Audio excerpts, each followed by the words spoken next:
Welcome back to the Tools and Track low cost build. This is episode 2. In this episode, getting ourselves ready so we can start to build up a chassis. One of those bits of prep, printing out the chassis diagrams. As you can see, we're going to be fairly methodical. Now we'll cover these probably in a later episode. It's always good to get things down on paper. One of these is absolutely essential.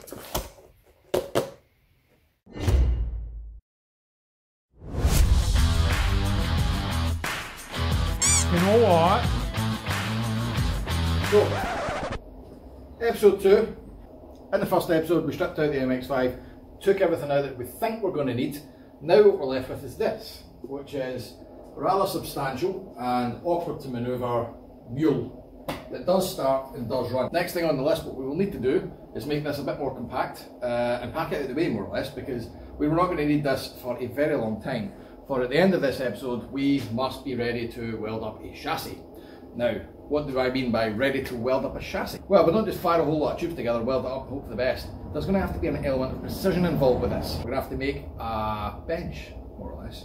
As luck would have it though, I have a bench that's sitting over here. As luck wouldn't have it, it is filled to the gunnels with shit. Therefore, we're going to have to tidy a bit. We're going to have to tidy a lot. Now you think we had problems in the last episode where we had a shell in the way? Yes, we've now no longer got a shell, but what we still have is a whole lot of stuff that's in my f***ing roads. I'm going to finish the electricals, so we've got as little of them as possible. And mechanical holder, holding the camera, he's going to get the buzz gun out. Oh, the buzz gun, my second favourite tool after the mechanical holder tools department. The mechanical holder, yes, is going to work at the back end, turning it into a much more compact and split thing. How I've been at the back end. Making it all compact. Yeah, compact in the back end is like I've got that in my CV. We take this remaining bit off, take that off, chop the exhaust off. Chop it? I suppose you won't be keeping it. Right, keep it. We'll need to retain this lambda. That will then come out from here and joy, that's going to leak gearbox oil. And then from here forward will be my job, which is still to maintain this has to start running, just this part. That's not actually that big a problem because all we need to do is move this bracket cable to the forward end. I've got a little bit of anxiety about you starting and running a car that doesn't have a prop attached to it. Why? Is it not going to be a death trap? Not much of a death trap it would be if it had a prop that didn't gear. You'll see also, bench has now been cleared and relocated. This is where we're going to build a chassis. Eventually. However, at this point in time, unfortunately we can't, because there is an interior that is sat here that nobody has bought yet, and if I put hotties through that, it's worth nothing.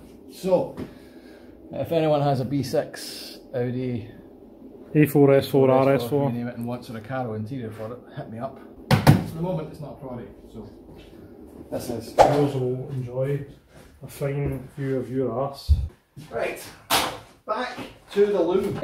Ideally at the end of this what I want is a loom in its entirety that more or less just sits in the steering rack, I think. Yeah, that would work.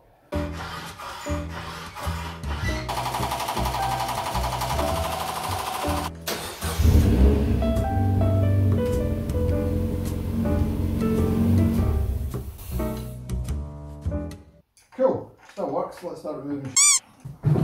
Oh, buzz gun now, a grinder. All I need to do is use a hammer, and I've completed the body tooling trifecta.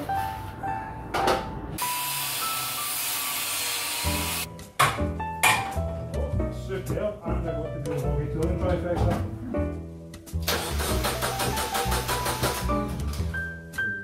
Sounds like it's getting fuel. The mobiliser is a bit more involved than I was hoping it would be.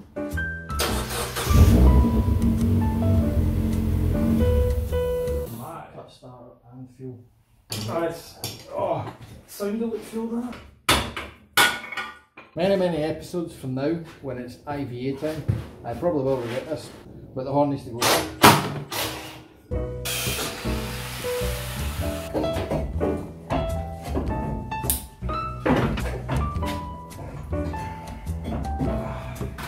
Would it help you any if I said that you don't need to keep the exhaust rubber? Aye, do you know what? I should have just cut the exhaust off. I don't even know why I'm bothering with this.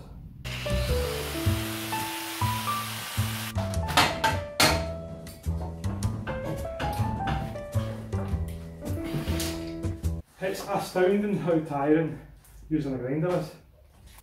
Ah, these don't share a common earth. I love when that happens. Snip them all, goodbye. What's peculiar? What's bedroom about, watch. It's the subframe. No, it's like you.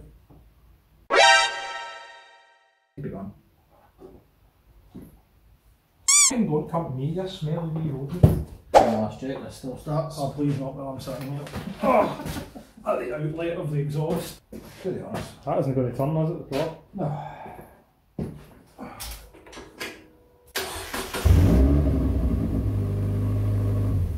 Goodbye engine, you shan't run again until you're ready. Well.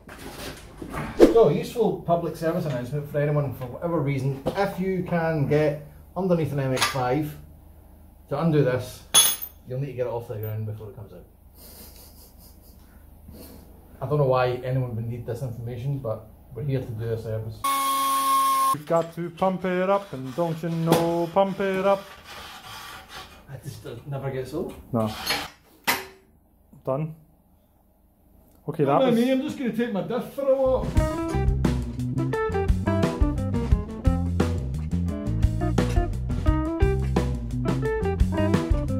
The car appears to be in two halves. Car is indeed in two halves. I think it's actually cheek to call it a car by this point. It is now in a mass of parts. I strongly suspect that there's more to come off of this, mainly because it keeps shedding its own metal. The rust in this is pretty catastrophic. But you never know, I might need suspension pickup measurements, geometry. But what we do need to use out of this is the diff, the drive shafts and the hubs. And let's be honest, this actually makes it a nice wee compact package if I need to move it around, so there's no point in stripping it off any further. That'll stay there until we're ready to use it again. Next up though, we have got the engine drivetrain assembly thing, mutation. So what we've done here is take out literally every wire that I can see that we need to take out. I'm not comfortable taking any more off because I suspect there might be needed. So what we're going to do here, strip all the loom off, file that with the steering rack. I think that's probably the most sensible thing to do because everything will come off the key, therefore it can all live with that. That's going to go under the bench, get filed for later. Next thing we need to do after that is lift the engine and the gearbox off the subframe. From the subframe we need to then retain the front hubs, brakes, blah blah blah, steering rack, but the subframe itself will also not be used. Again, it's just been kept on this to keep it moving around and easy. So from there, the engine gearbox will go here, and then the front subframe will go there, leaving so much more room for activities. So that's where we're at. Still haven't found anyone to buy my seats yet. Just for clarity, we don't do all this in one day. We've been at this for several days and nobody's bought my seats. Wah, wah, wah.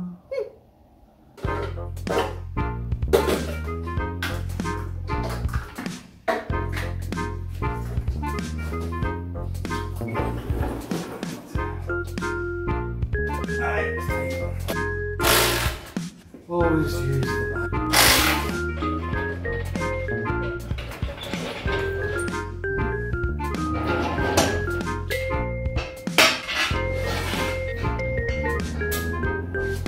Nice, there we go.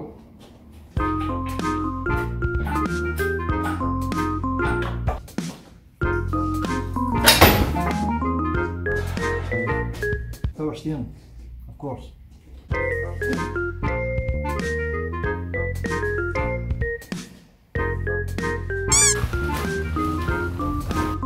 This is becoming a bit of a habit, this cat litter. So much so that I've started to get scented stuff. Because, you know, if you're going to have a spill, make it smell nice. It works well with gearbox oil. And the power steering fluid, you know, for good measure.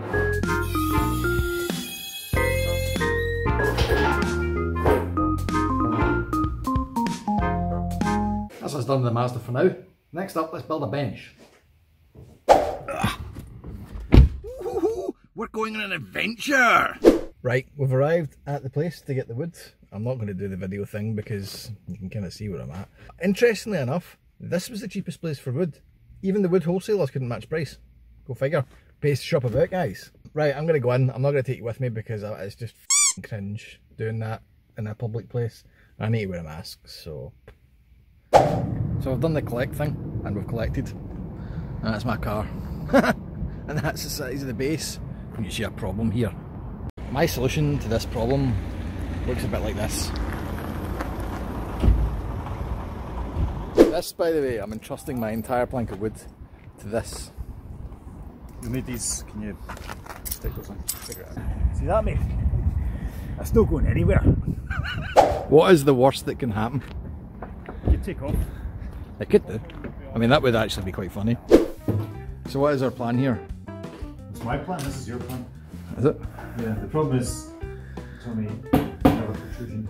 You have a wide, bulbous protrusion that is ruining the flatness. Right. No. Now we have to do this. Alright, oh, you can't really lay it on the table, can you? Here, have that. Aye, or that. Just f***ing toss it in the bin, man. Also, you're going to have a bit of that. But if we get less of that, it's a screw in. What we'll need now is some facility to screw in.